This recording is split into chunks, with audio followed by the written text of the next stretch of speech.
Hi hello வணக்கம். நான் உங்கள் ரீட்டா குலோத்துங்கன். இன்றைய பதிவில் நம்முடைய சேனலில் ஒரு சூப்பரான சிம்பிள் ரெசிபி தாங்க பார்க்க போகிறோம்.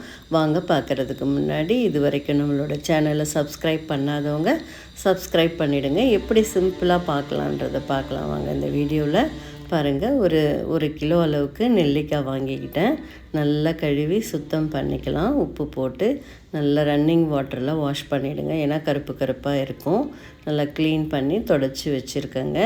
இதை நம்ம இட்லி சட்டியில் நல்லா இட்லி வேக வைக்கிற மாதிரி மேல் தட்டில் வச்சு ஒரு 10-15 நிமிஷம் சிம்மில் அடுப்பை வச்சு வேக வச்சுக்கணுங்க. சாஃப்டாக வெந்துடும் பாருங்கள். கொஞ்சம் நல்லா சால்ட்டு போட்டு வாஷ் பண்ணிக்கிறேங்க. நல்லா சுத்தம் பண்ணி நல்லா ரன்னிங் வாட்டரில் வாஷ் பண்ணிங்கன்னா அதில் இருக்க அழுக்கெல்லாம் போயிடும். ஃபில்டர் பண்ணிவிட்டு இட்லி தட்டில் வச்சு ரொம்பவே ஸ்லோவாக வேக வைக்கணும். வேகமாக வெந்துடக்கூடாது, நமக்கு உடஞ்சிடவும் கூடாது, குக் ஆகணும். பாருங்கள், ரன்னிங் வாட்டரில் வாஷ் பண்ணி இட்லி தட்டில் எடுத்து வச்சுட்டேங்க. குறைச்சல் தீயில் வச்சுக்கோங்க, ரொம்ப வேகமாக வைக்கக்கூடாது.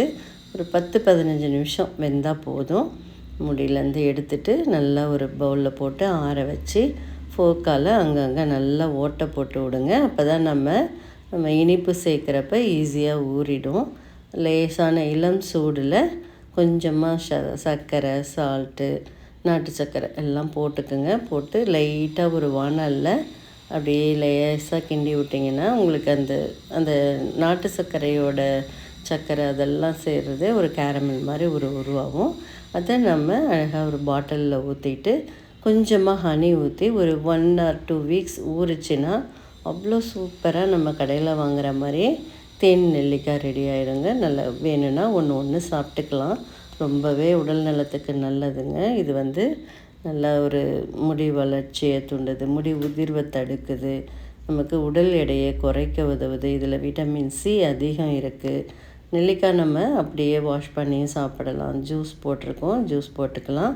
இது ஒரு டைப். நம்ம கடையிலெல்லாம் வாங்குறத விட நீங்கள் ஒரு அரை கிலோ கூட செய்து பாருங்கள். உங்களுக்கு தேவையான அளவுக்கு இது போல் நல்லா வேக வச்சுட்டு அந்த ஈரத்தில் கொஞ்சம் சுகர் போட்டு அதில் கொஞ்சம் கலருக்காக நாட்டு சர்க்கரையும் போட்டுக்கணும். நமக்கு ஹனி கலரே கிடச்சிரும் பாருங்கள். அதுக்கப்புறமா நல்லா லேசாக ஒரு வானலில் சூடு பண்ணி அது கொஞ்சம் கொதி வந்த உடனே நிறுத்திடணும். ரொம்ப முருகலாக ஆகிடக்கூடாது.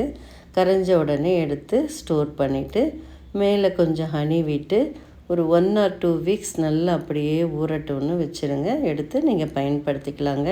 ரொம்பவே சிம்பிள் மெத்தடுங்க. நீங்களும் இதே போல் செய்து பாருங்கள். இந்த வீடியோ பிடிச்சிருந்தால் லைக் பண்ணுங்கள், ஷேர் பண்ணுங்கள். தேங்க்யூ.